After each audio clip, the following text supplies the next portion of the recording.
நம் தமிழகத்தின் வரலாறு கல் தோன்றி மண் தோன்றா காலம் முதலே தொன்மையுடையது என்பது உலகறிந்த உண்மை.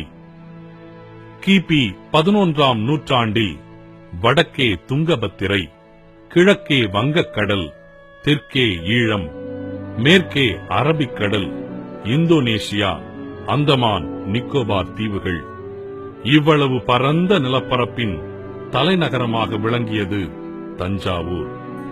தஞ்சையை ஆட்சி செய்தவன் மாமன்னன் ராஜராஜ சோழன். சோழர் சாம்ராஜ்யத்தில் போர் வீரத்துடன் ஓவியம், சிற்பம், நடனம், நாடகம், இசை, இலக்கியம் போன்ற கலைகள் செழித்து வளர்ந்தன.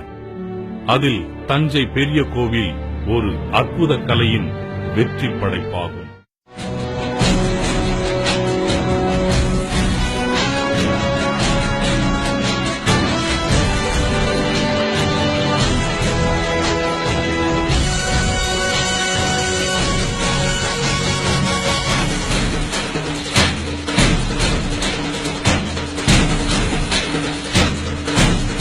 பல நூறு ஆண்டுகளுக்கு முன்பு இந்திய மண்ணில் சிறந்து விளங்கிய வரலாற்று சிறப்புமிக்க ஒரே கற்கோயில் தஞ்சை பெரிய கோயில்தான்.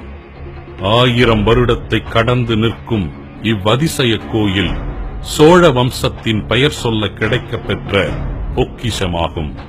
கட்டிடக்கலையில் தமிழருடைய சாதனையாக விளங்கும் தஞ்சை பெரிய கோயிலை கட்டியது மாமன்னன் முதலாம் ராஜராஜ சோழன்.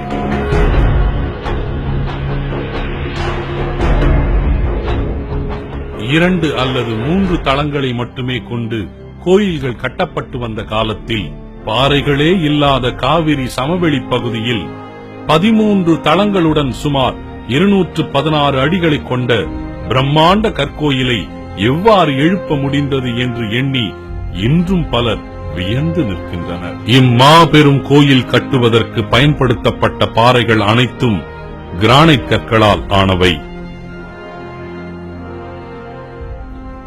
பல்லாயிரக்கணக்கான டன்கள் எடையுள்ள கற்களை ஏறத்தாழ 75 கிலோமீட்டர் தொலைவிலிருந்து கொண்டு வந்து கட்டியுள்ளனர். அக்காலத்தில் எந்த ஒரு தொழில்நுட்ப வசதிகளும் இல்லாத போது பிரம்மாண்டமான பாறைகளை கொண்டு வந்தது மாபெரும் சாதனையாகும். ஒவ்வொரு அடுக்கிலும் 4 கற்கள் என்ற வீதத்தில் அடுக்கிக் கொண்டே போய் பாறையில் எப்போது விரிசல்கள் விழுகின்றன என்பதை கவனித்த பின்னரே கடைக்காலின் அளவுகள் தீர்மானிக்கப்பட்டிருக்க வேண்டும். பாறையின் மேல் வரும் அழுத்தம் குறித்த சோதனைகளை 1000 ஆண்டுகளுக்கு முன்பே இக்கோயிலை நிர்மாணித்த சிற்பிகள் மேற்கொண்டது வியக்கத்தக்க ஒன்றாகும். மிகப்பெரிய கற்பாறையான இக்கல்லின் மேல் உள்ள கோபுரத்தின் எடை 80 டன். இப்பாறையை யானைகளை வைத்து எவ்வாறு ஏற்ற முடிந்தது என்று இன்றளவிலும் கற்பனையில் கூட எட்டவில்லை. எத்தனையோ படை வீரர்கள், தனி மனிதர்கள் என்று கணக்கற்றவர்கள் இக்கோயிலின் பின்னணியில் செயல்பட்டுள்ளனர். அனைத்து பெயர்களையும் ஒருவரை கூட விட்டுவிடாமல் மாமன்னன் ராஜராஜ சோழன் இக்கோயிலில் உள்ள கல்வெட்டில் பொறித்துள்ளான். சிலைகளை கல்லில் வடிக்கவும் வடிவங்களை அழியாத வண்ணங்களில் தீட்டவும் போதுமான ஆற்றலும் பயிற்சியும் சோழர்கள் பெற்றிருந்தனர். உலகின் அற்புத ஓவியங்கள் எனப்படும் அஜந்தா ஓவியங்களுக்கு நிகராக இக்கோயிலிலும் ஓவியங்கள் தீட்டியுள்ளனர். கல்வெட்டுகள், சிற்பங்கள், ஓவியங்கள் போன்ற பல புதிய அம்சங்களை இத்திருக்கோயிலில் புகுத்தி கோயில் கட்டும் கலையில் ஒரு புரட்சியை ஏற்படுத்தியவன் ராஜராஜ சோழன். ഇതിനെക്കുറിച്ച് ഞങ്ങള് വായിച്ചു കേട്ടതും എന്താണ് ടിവിയിലും ബുക്സിലല്ലാതെ ഞങ്ങൾക്ക് വേറെ ഒരു അറിവും ഉണ്ടായിരുന്നില്ല. ഇവിടെ വന്നപ്പോൾ it was very nice and very amazing.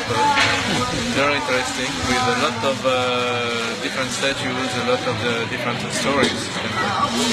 And I like very much all the shapes and all the carvings. Nous arrivons ici et le temple est vraiment magnifique. Il y a des sculptures.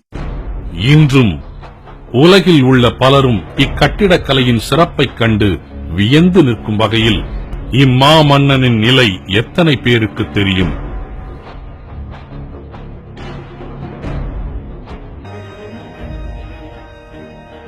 Thanjai, Uraiyur, காஞ்சி என்ற 3 தலைநகரங்களுடன் வாழ்ந்த மாமன்னனின் சமாதி இது.